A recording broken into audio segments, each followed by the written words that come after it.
Chapter 17. The Man with Two Faces. It was Quirrell. "You!" gasped Harry. Quirrell smiled. His face wasn't twitching at all. "Me," he said calmly. "I wondered whether I'd be meeting you here, Potter." "But I thought Snape—" "Severus?" Quirrell laughed, and it wasn't his usual quivering treble either, but cold and sharp. "Yes, Severus does seem the type, doesn't he? So useful to have him swooping around like an overgrown bat.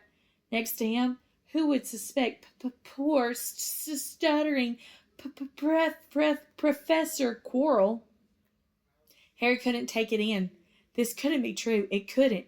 "But Snape tried to kill me." "No, no, no. I tried to kill you. Your friend, Miss Granger, accidentally knocked me over as she rushed to set fire to Snape at that Quidditch match. She broke my eye contact with you. Another few seconds, and I'd have got you off that broom. I'd have managed it before then, if Snape hadn't been muttering a counter curse, trying to save you." "Snape was trying to save me?" "Of course," said Quirrell coolly. "Why do you think he wanted to referee your next match? He was trying to make sure I didn't do it again. Funny, really. He needn't have bothered. I couldn't do anything with Dumbledore watching. All the other teachers thought Snape was trying to stop Gryffindor winning. He did make himself unpopular. What a waste of time. When after all that, I'm going to kill you tonight." Quirrell snapped his fingers. Ropes sprang out of thin air and wrapped themselves tightly around Harry. "You're too nosy to live, Potter, scurrying around the school at Halloween like that. For all I knew, you'd see me coming to look at what was guarding the stone. You let the troll in?" "Certainly. I have a special gift with trolls. You must have seen what I did to the one in the chamber back there. Unfortunately, while everyone else was running around looking for it, Snape, who already suspected me, went straight to the third floor to head me off. And not only did my troll fail to beat you to death, that three-headed dog didn't even manage to bite Snape's leg off properly. Now, wait quietly, Potter. I need to examine this interesting mirror." It was only then that Harry realized what was standing behind Quirrell. It was the mirror of Erased. "This mirror is the key to finding the stone," Quirrell murmured, tapping his way around the frame. "Trust Dumbledore to come up with something like this, but he's in London. I'll be far away by the time he gets back." All Harry could think of doing was to keep Quirrell talking and stop him concentrating on the mirror. "I saw you and Snape in the forest," he blurted out. "Yes," said Quirrell idly, walking around the mirror to look at the back. "He was on to me by that time, trying to find out how far I'd got. He suspected me all along, tried to frighten me, as though he could, when I had Lord Voldemort on my side." Quirrell came back out from behind the mirror and stared hungrily into it. "I see the stone. I'm presenting it to my master. But where is it?" Harry struggled against the ropes binding him, but they didn't give. He had to keep Quirrell from giving his whole attention to the mirror. "But Snape always seemed to hate me so much." "Oh, he does," said Quirrell casually. "Heavens, yes. He was at Hogwarts with your father. Didn't you know? They loathed each other, but he never wanted you dead. But I heard you a few days ago sobbing. I thought Snape was threatening you." For the first time a spasm of fear flitted across Quirrell's face. "Sometimes," he said, "I find it hard to follow my master's instructions. He is a great wizard, and I am weak." "You mean he was there in the classroom with you?" Harry gasped. "He is with me wherever I go," said Quirrell quietly. "I met him when I traveled around the world. A foolish young man I was then, full of ridiculous ideas about good and evil. Lord Voldemort showed me how wrong I was. There was no good and evil. There is only power, and those too weak to seek it. Since then, I have served him faithfully, although I have let him down many times. He has had to be very hard on me." Quirrell shivered suddenly. "He does not forget mistakes easily. When I failed to steal the stone from Gringotts, he was most displeased. He punished me, decided he would have to keep a closer watch on me." Quirrell's voice tailed away. Harry was remembering his trip to Diagon Alley. How could he have been so stupid? He'd seen Quirrell there at the very day, shaken hands with him in the leaky cauldron. Quirrell cursed under his breath. "I don't understand. Is the stone inside the mirror? Should I break it?" Harry's mind was racing. What I want more than anything else in the world at that moment, he thought, is to find the stone before Quirrell does. So if I look in the mirror, I should see myself finding it, which means I'll see where it's hidden. But how can I look without Quirrell realizing what I'm up to? He tried to the edge of the left, to get in front of the glass without Quirrell noticing, but the ropes around his ankles were too tight. He tripped and fell over. Quirrell ignored him. He was still talking to himself. What does this mirror do? How does it work? Help me, master. And to Harry's horror, a voice answered, and the voice seemed to come from Quirrell himself. Use the boy! Use the boy! Quirrell rounded on Harry. Yes! Potter! Come here! He clapped his hands once, and the ropes binding Harry fell off. Harry got slowly to his feet. Come here! Quirrell repeated. Look in the mirror and tell me what you see. Harry walked towards him. I must lie, he thought desperately. I must look and lie about what I see. That's all. Quirrell moved close behind him. Harry breathed in the funny smell that seemed to come from Quirrell's turban. He closed his eyes, stepped in front of the mirror, and opened them again. He saw his reflection, pale and scarred looking at first, but a moment later the reflection smiled at him. It put his hand into its pocket and pulled out a red stone. It winked and put the stone back in its pocket, and as it did so, Harry felt something heavy drop in his real pocket. Somehow, incredibly, he'd got the stone. Well, said Quirrell impatiently, what do you see? Harry screwed up his courage. I see myself shaking hands with Dumbledore, he invented. I've won the house cut for Gryffindor. Quirrell cursed again. Get out of the way, he said. As Harry moved aside, he felt the sorcerer's stone against his leg. Dare he make a break for it? But he hadn't walked 5 paces before a high voice spoke, though Quirrell wasn't moving his lips. He lies! He lies! Potter, come back here, Quirrell shouted. Tell me the truth. What did you just see? A high voice spoke again. Let me speak to him, face to face. Master, you are not strong enough. I have strength enough for this. Harry felt as if the devil's snare was rooting him to the spot. He couldn't move a muscle. Petrified, he watched as Quirrell reached up, began to unwrap his turban. What was going on? The turban fell away. Quirrell's head looked strangely small without it. Then he turned slowly on the spot. Harry would have screamed, but he couldn't make a sound. Where there should have been a back to Quirrell's head, there was a face, the most terrible face Harry had ever seen. It was chalk white with glaring red eyes and slits for nostrils like a snake. Harry Potter, it whispered. Harry tried to take a step backwards, but his legs wouldn't move.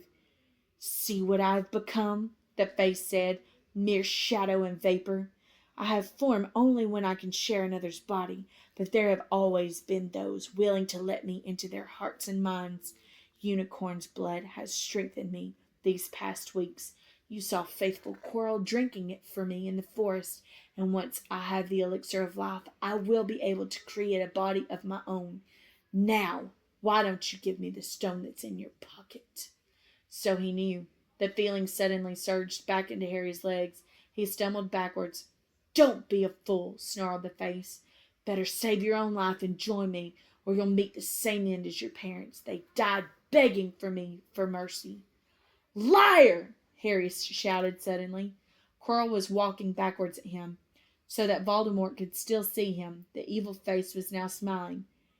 How touching, it hissed. I always value bravery. Yes, boy, your parents were brave, killed your father first and put up a courageous fight, but your mother needn't have died. She was trying to protect you. Now give me the stone unless you want her to have died in vain. Never!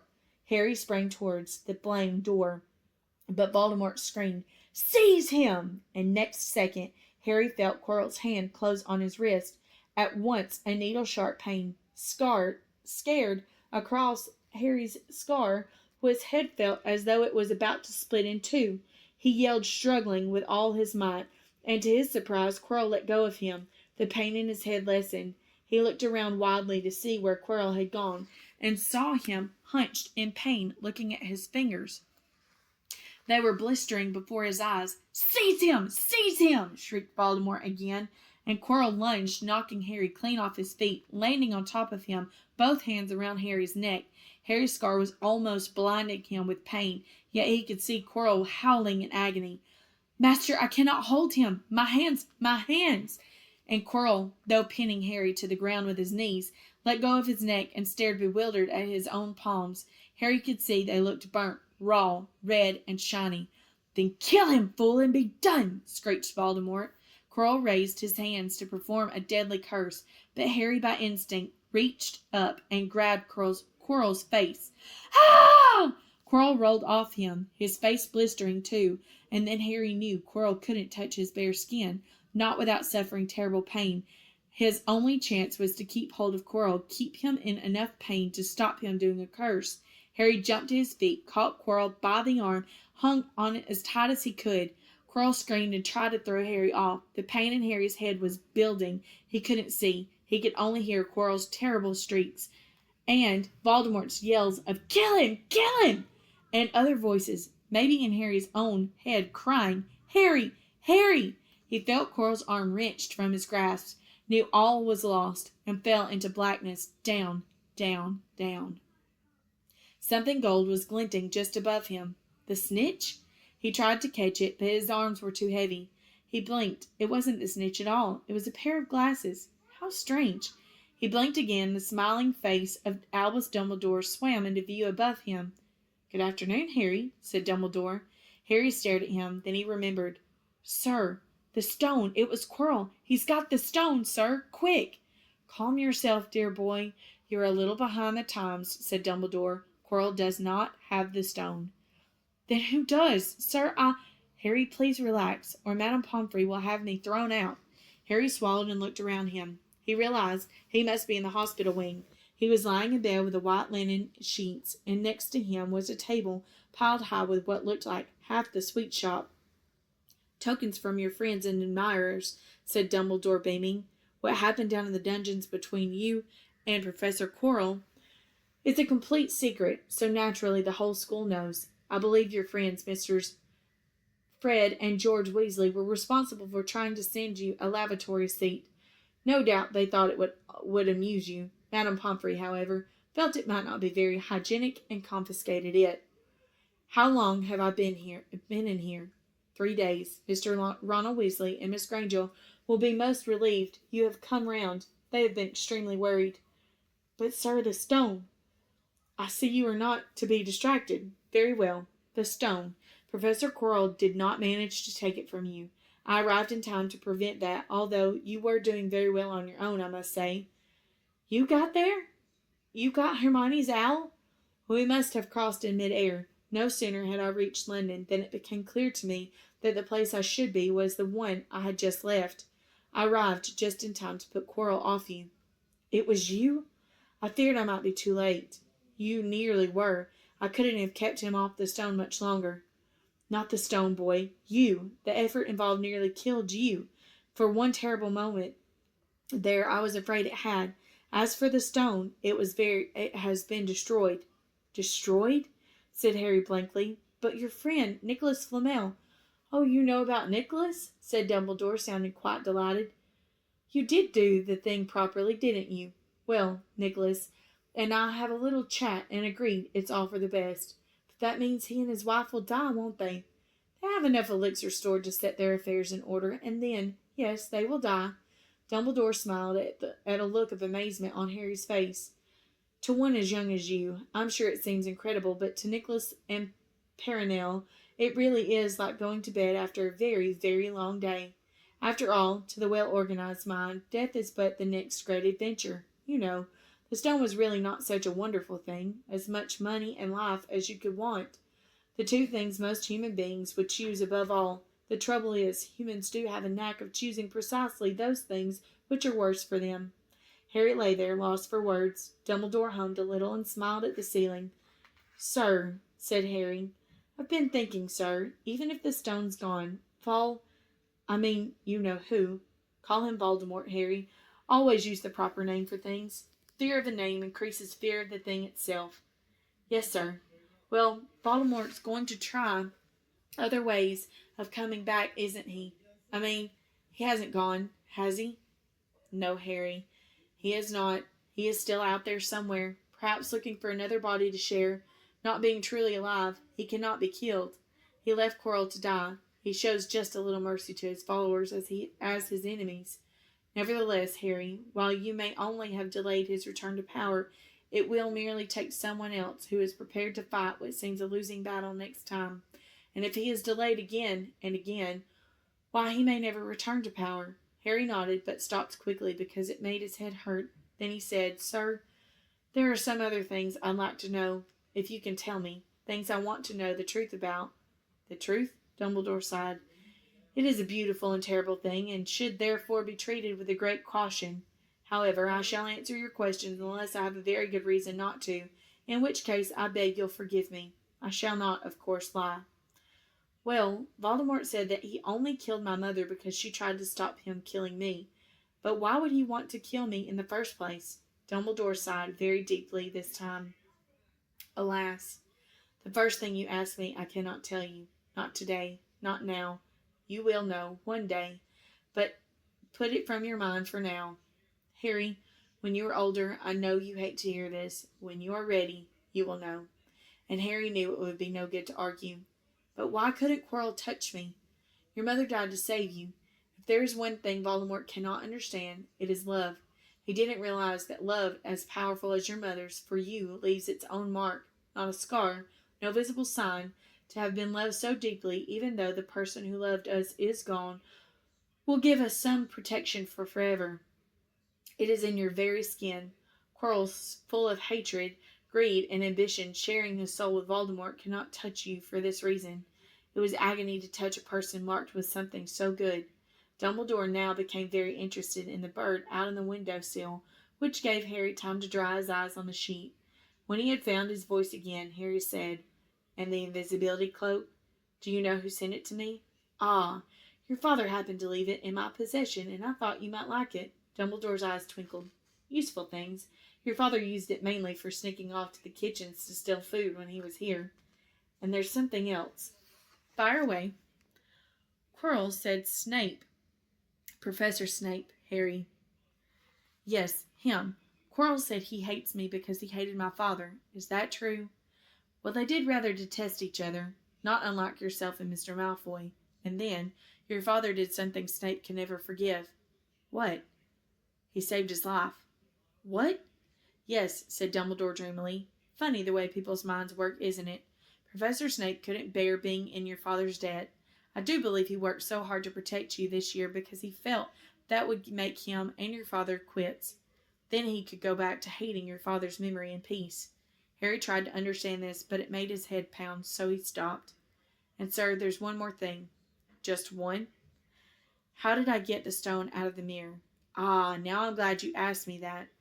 It was one of my more brilliant ideas, and between you and me, that's saying something. You see, only one who wanted to find the stone, find it but not use it, would be able to get it. Otherwise, they'd just see themselves making gold or drinking elixir of life. My brain surprises even me sometimes. Now, enough questions. I suggest you make a start on these sweets. Ah, Bertie bought every flavor beans. I was unfortunate enough in my youth to come across a vomit-flavored one, and since then I'm afraid I've rather lost my liking for them. But I think I'll be safe with a nice toffee, don't you? He smiled and popped the golden brown bean into his mouth. Then he choked and said, Alas, earwax! Madame Pomfrey, the matron, was a nice woman, but very strict. Just 5 minutes, Harry pleaded. Absolutely not. You let Professor Dumbledore in? Well, of course. That was the headmaster. Quite different. You need rest. I am resting. Look, lying down and everything. Oh, go on, Madame Pomfrey. Oh, very well, she said, but 5 minutes only. And she let Ron and Hermione in. Harry! Hermione looked ready to fling her arms around him again, but Harry was glad she held herself in as his head was still very sore. Oh, Harry, we were sure you were going to. Dumbledore was so worried. The whole school's talking about it, said Ron. What really happened? It was one of those rare occasions when the true story is even more strange and exciting than the wild rumors. Harry told them everything. Quirrell, the mirror, the stone, and Voldemort, Ron and Hermione were a very good audience, and they gasped in all the right places. And When Harry told them what was under Quirrell's turban, Hermione screamed out loud. "So the stone's gone?" said Ron finally. "Flamel's just going to die?" "That's what I said, but Dumbledore thinks that." "What was it?" "To the well-organized mind, death is but the next great adventure. I always said he was off his rocker," said Ron, looking quite impressed at how mad his hero was. "So what happened to you two?" said Harry. "Well, I got back all right," said Hermione. "I brought Ron round. That took a while, and we were dashing up to the Owlery to contact Dumbledore when we met him in the entrance hall. He already knew. He just said, 'Harry's gone after him, hasn't he?' and hurtled off to the third floor." "Do you think he meant to do it?" said Ron, "sending you your father's cloak and everything?" "Well," Hermione exploded, "if he did, I mean to say, that's terrible. You could have been killed." "No, it isn't," said Harry thoughtfully. "He's a funny man, Dumbledore. I think he sort of wanted to give me a chance. I think he knows more or less everything that goes on here, you know. I reckon he had a pretty good idea we were going to try, and instead of stopping us, he just taught us enough to help. I don't think it was an accident he let me find out how the mirror worked. It's almost like he thought I had the right to face Voldemort if I could." "Yeah, Dumbledore's barking all right," said Ron proudly.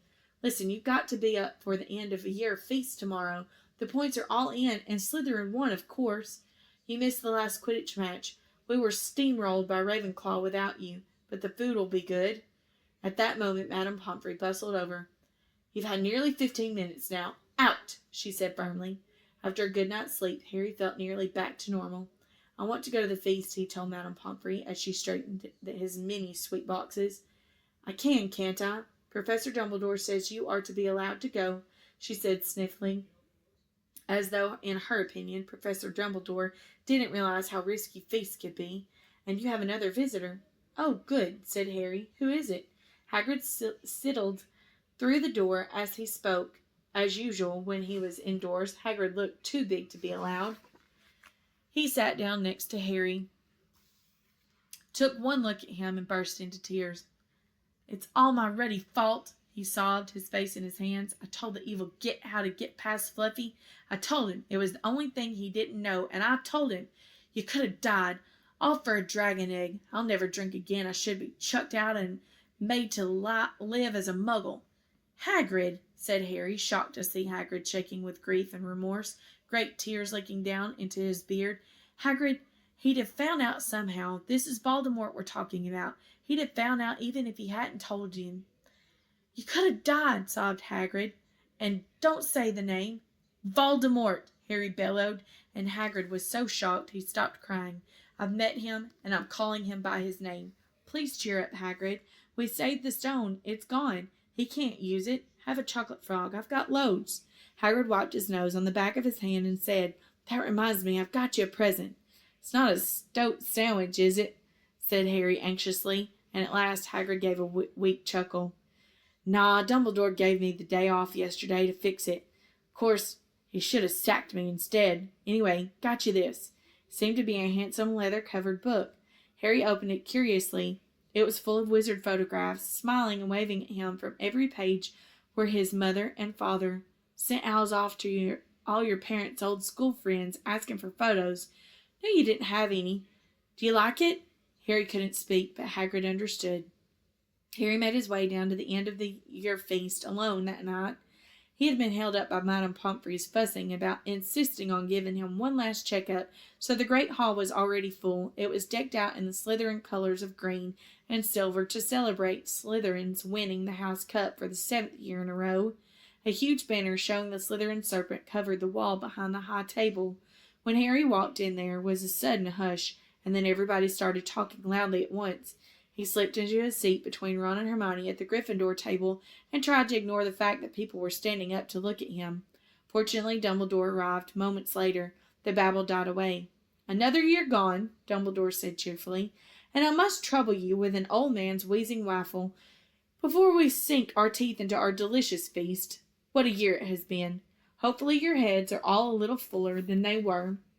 You have a whole summer ahead to get them nice and empty before next year starts. Now, as I understand it, the House Cup here needs awarding, and the points stand thus. In 4th place, Gryffindor, with 312 points.